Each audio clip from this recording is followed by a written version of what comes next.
Abonnez-vous et cliquez aussi sur la petite cloche de notification pour ne rien rater de nos prochaines vidéos. N'oubliez pas de partager aussi la vidéo et de la liker. Afrique N24.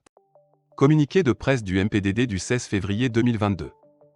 Libération de Paul Misiak-Beto, l'audace de justice à faire valoir à la nation tout entière.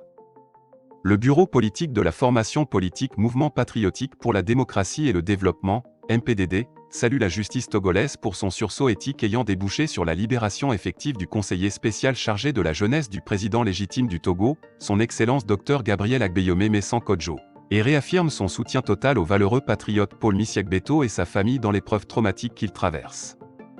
Le bureau politique du MPDD tient à rappeler que Paul Misiak-Beto a été kidnappé le 17 mai 2021 à 17h GMT alors qu'il rentrait à son domicile après un rendez-vous privé chez son avocat, Maître Daruyatsu.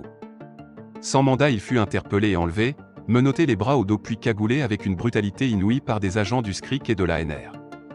Il fut conduit en ses domiciles qui furent l'objet d'une perquisition, où tout a été saccagé sur fond d'humiliation devant sa femme et ses enfants.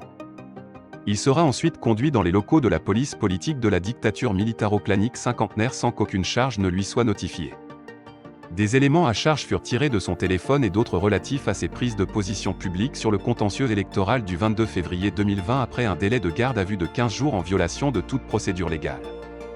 Condamné le 27 août 2021 à 48 mois de prison dont 24 ans sursis en première instance, il sera libéré le 10 février 2022 au terme de l'audience de la chambre correctionnelle de la Cour d'appel, les dépens à la charge du Trésor public togolais.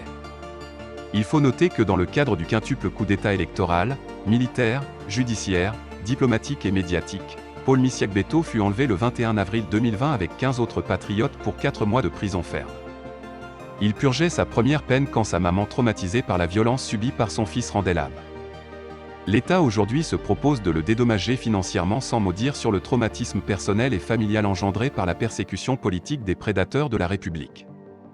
Il y a des blessures que l'argent ne peut guérir et le MPDD invite le pouvoir illégitime et de fait de Lomé à prendre toutes les dispositions idoines pour un accompagnement psychologique de M. Paul Misiak-Beto et sa famille durement affectée par les violences multiformes subies.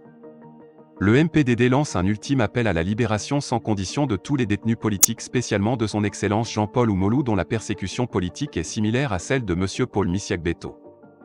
Le MPDD constate que la libération de Paul Misiak-Beto est un aveu de forfaiture du régime dictatorial failli qui déshumanise le peuple togolais, et en appelle à l'audace de justice des juges qui ont présidé les CELI à faire valoir à la nation tout entière en vue du rétablissement de la vérité des urnes avant qu'il ne soit trop tard. Le MPDD remercie de tout cœur toutes les bonnes volontés qui ont accompagné sans relâche Paul Misiak-Beto et sa famille, l'écosystème DMK tout au long de cette épreuve de même que celles qui ont œuvré à sa libération. Au seuil du deuxième anniversaire de la révolution électorale et pacifique du 22 février 2020, le MPDD lance un vibrant appel à la mobilisation générale de toutes les forces vives de la nation, spécialement la jeunesse, de même que les forces de défense et de sécurité en vue de la libération définitive du Togo du joug de la dictature militaro-clanique cinquantenaire et des prédateurs de la souveraineté des peuples. Fait à Lomé, le 16 février 2022. Le bureau politique. Likez la vidéo si ce n'est pas déjà fait. Laissez aussi votre point de vue en commentaire.